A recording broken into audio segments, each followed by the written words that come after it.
I lived in Switzerland for a year, and the main reason you do something like that, besides, of course, to have something to awkwardly shoehorn in every conversation for the rest of your life, is cultural exchange. There are a lot of things you anticipate when you go to live in a place where you've never been before and you don't speak the language. You expect a certain amount of discomfort and a learning curve and stuff, but they always, a curve gets thrown to you a curved ball gets thrown to you every time that you really don't expect. And in my case in Switzerland, the thing that I feel is the most emblematic of the difference between there and here that I couldn't have anticipated was the relative status of cows in their culture. Status of and place in the population, if that were. Of course, you know what cows are here. If you live in the city like I have my whole life, a cow is something, when you're 45 minutes out of the city, your dad reaches across you and nearly crashes the car saying, "Cows! There are cows there!" And you turn and you look, because it's very exciting and rare to see a cow, you see. That's how we do it. Switzerland, they basically put cows anywhere that fits a cow, honestly. You can be in the middle of a city, like a big city, and there'll be a building here and a gap in another building. You know, big population, people having lunch, people riding transit, people doing whatever they do in a big city, and between these two buildings will be 3 cows just grazing in a space as wide as this stage.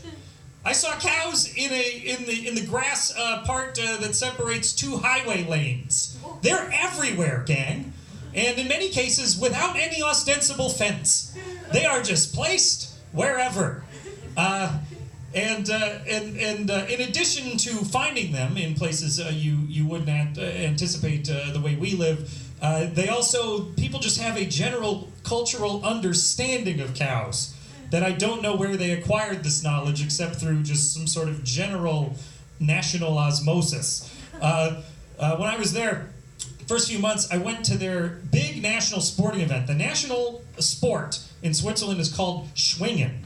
I'm serious. Schwingen is wrestling, but you wear slacks and a really nice shirt. This is real. A bunch of big farm boys go on a dirt mound wearing their nicest shirt and slacks and wrestle each other to the ground. Now that within itself, a little bizarre, but hey, you know, I'm sure they have their reasons for enjoying this. But what threw me off is what they're fighting for are cows. In the top 10 people that place in this tournament, they each get a cow. And when it's done, they place them out the way they do the Olympics, and they each get brought their cow. And the crowd applauds for the cows. But they can tell the difference between the 10th place cow and the 9th place cow and so forth. To me, and to you, likely, these are all just cows. Same size, same everything. I will admit, they're all nice. I've seen worse cows. But you could tell on the face of the 10th place guy, he was jealous of that 1st place guy, cow. Cow is the award. It'd be like if Sidney Crosby won the championship. He lifted a cow above his head. And they go to the locker room and squirt milk in each other's faces instead of champagne. Like I said, they place them everywhere and in unexpected places. After I was living there for a few months, and one thing that I recommend if you're considering living in another place is to go to a place where you don't speak the language, because it's a good learning experience, and it's very humbling to go to a place as an adult but speaking like a baby. So I had a day off, and I'm saying to my host family in baby talk, I run outside. So I went for a run outside and just going my merry old way, had my headphones on, listening to some music, just following along a path, and then suddenly the path ended, and I stopped, and I'm like, well, I better turn around, and I turned around like this, right? It took about that long to turn from side to side, and what I noticed when I turned from side to side is I was suddenly surrounded by 40 cows. Somehow this path led into cow turf. I crossed no fences. There were no thresholds. There was no sign indicating anything. It was just a field of cows within 20 minutes of the place I was living. And they were surrounding me, and so I had to think quick, because my body was thinking, of course, well, I'm surely going to die here. so I need to figure out my plan. And the first thing I decided to do, and I don't know why my mind went here, was keep your headphones on, but turn the music off. So you can listen to them, but they think you're still listening to music. I thought this gave me some sort of advantage over them, but this was a mistake, because all of a sudden I could hear them. And I would have heard them had my music not been playing before.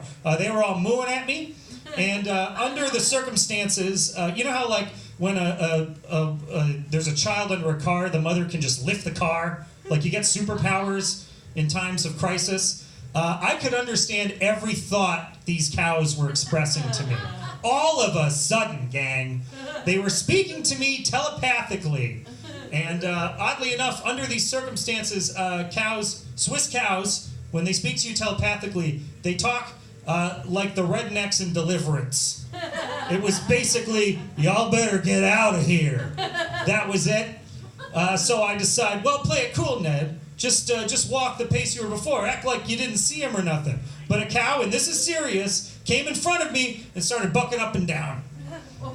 So I got the fuck out of there. I ran as fast as I could through the forest, scratched myself up all over, and I come home. And of course, my life just flashed before my eyes, and my host mother says, well, Ned, what happened to you? She's speaking German to me, Ned, what happened to you? And I spoke back to her in German, and allowed me to translate to you what I said, which was, the cow! Cow! Many cow! They eat me!